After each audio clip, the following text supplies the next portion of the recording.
Legong merupakan sekelompok tarian klasik Bali. Legong memiliki perbendaharaan gerak yang sangat kompleks yang terikat dengan struktur tabuh pengiring. Musik pengiring tari Legong adalah gamelan semar pegulingan yang merupakan turunan langsung dari musik gambuh. Adapun gambuh sendiri merupakan cikal bakal musik tradisional Bali.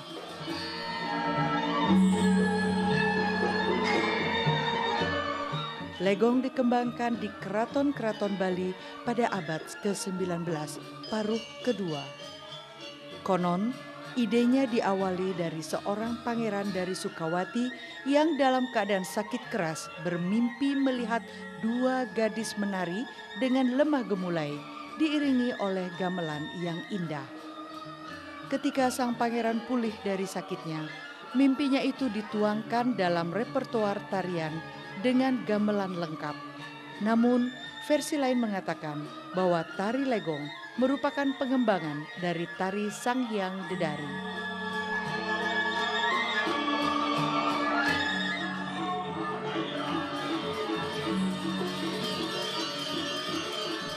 Sesuai dengan awal mulanya, penari Legong yang baku adalah dua orang gadis yang belum mendapat menstruasi, ditarikan di bawah sinar bulan purnama di halaman keraton.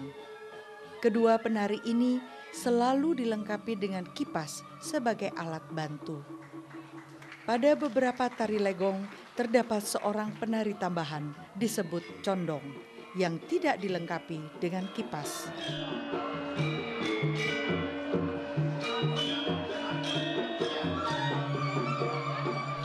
Terdapat sekitar 18 tari Legong yang berkembang di Bali, antara lain Legong Lasem atau Legong Keraton, Legong Jobog, Legong Legot Bawe, Legong Kuntul, Legong Semaradana, Legong Sudarsana, Legong Nandir, Legong Sanghyang, Legong Bapang, Legong Candrakanta, dan Kupu-Kupu Tarung.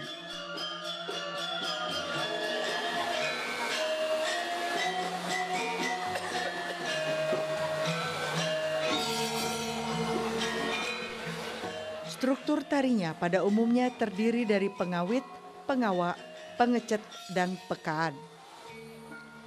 Pengawit ditandai dengan munculnya condong. Condong adalah tarian penyeruan atau abdi perempuan. Pada bagian ini, condong membuka tarian dengan gerakan dramatis, seolah tengah mengobrak-abrik udara dengan kedua telapak tangannya. Setelah itu, si condong mengamati dua buah kipas yang terletak di depannya.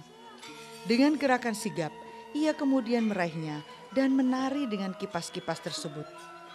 Sekitar selama 10 menit, condong menarikan gerakan yang rumit dan sulit.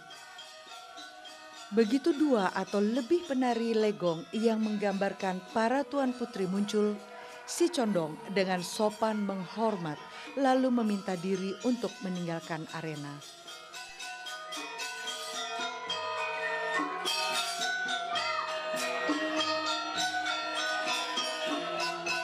Selanjutnya, bagian pengawak. Bagian ini berciri anggun dan lebih lambat dibandingkan dengan pengawit. Kedua penari putri bergerak dengan pola simetris yang elegan. Dalam pertunjukan klasik yang lengkap, tarian ini bisa dilakukan selama 20 menit. Setelah bagian itu usai, dilanjutkan dengan pengecet. Pada bagian ini, tempo tarian meningkat 2 kali lipat dari sebelumnya. Para penari saling berhadapan satu sama lain. Bagian ini nyata lebih mengungkapkan kemudaan dan kesemarakan dibandingkan bagian-bagian sebelumnya.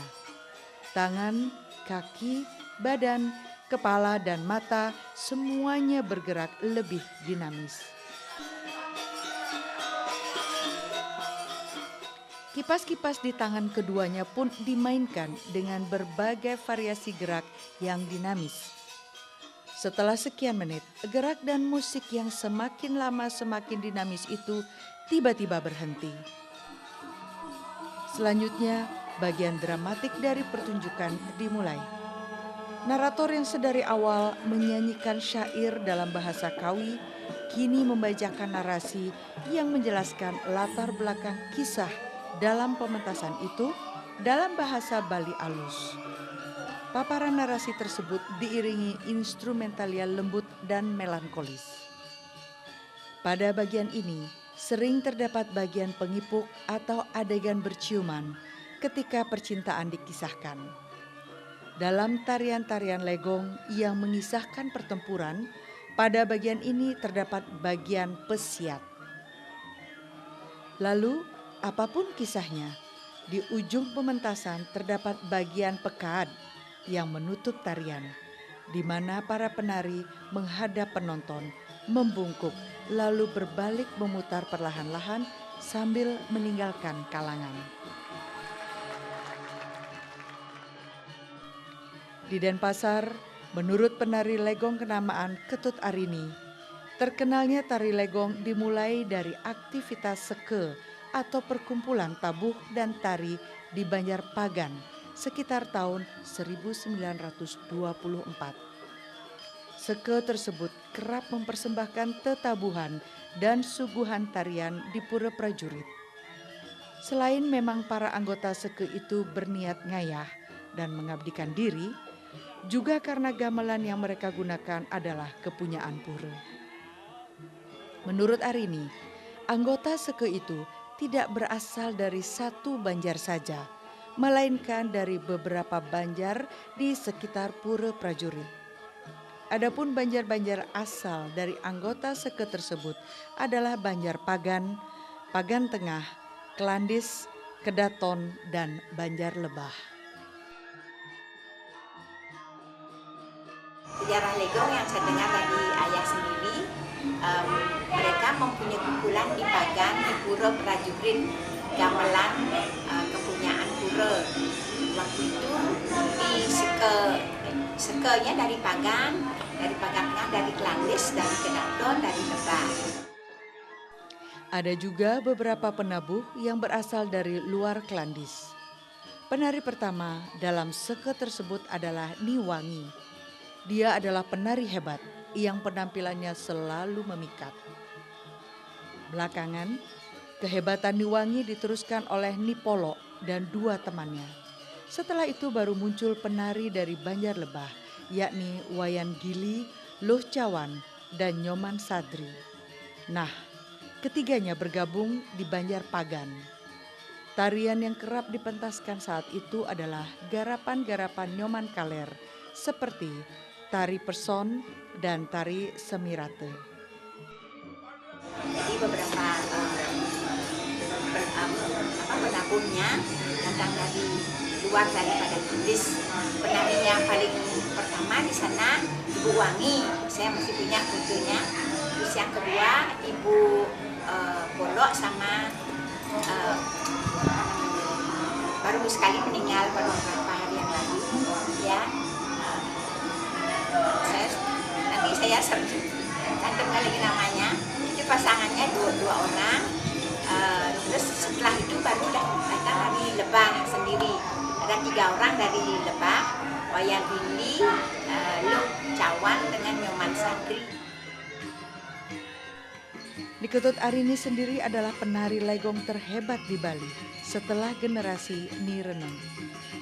Ia lahir pada 1943 dan mulai menari sejak usia 7 tahun di bawah asuhan ayahnya sendiri, Iwayan Samplug. Dari ayahnya, Arini belajar dasar-dasar menari legong karya-karya Nyoman Kaler.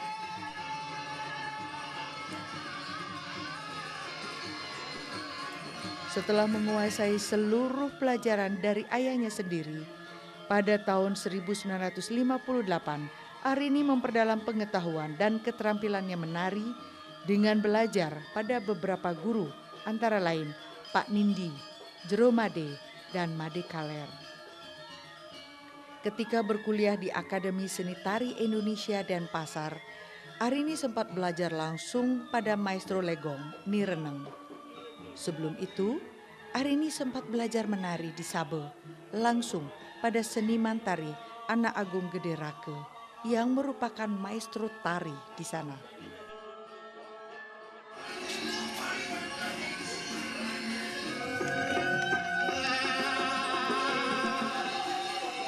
Saat ini di Denpasar terdapat puluhan sanggar tari yang bisa mengajarkan tari legong kepada murid-muridnya.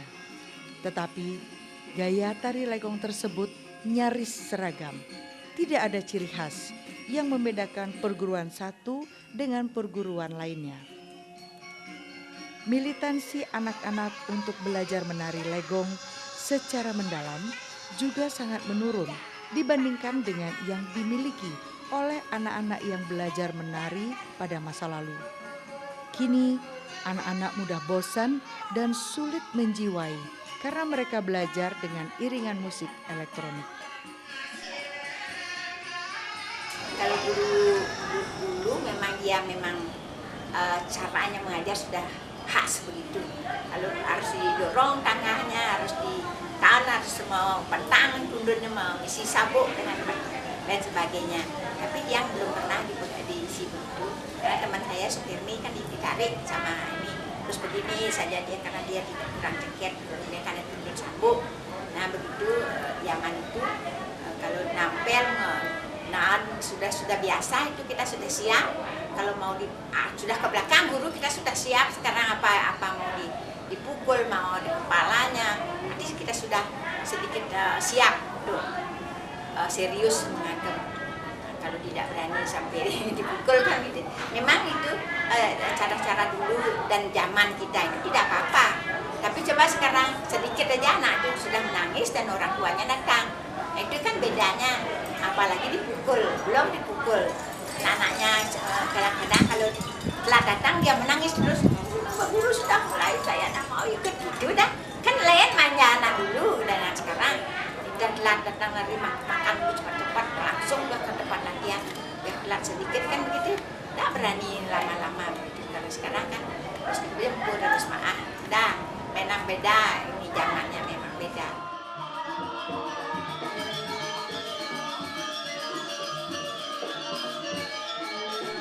Begitulah kondisi legong saat ini di kota Denpasar. Memang belum sampai pada taraf mengkhawatirkan. Namun, betapapun pemerintah perlu mencermati beberapa hal, mencari inovasi, langkah pengembangan tari legong, agar tari legong Denpasar semakin bersinar di masa depan.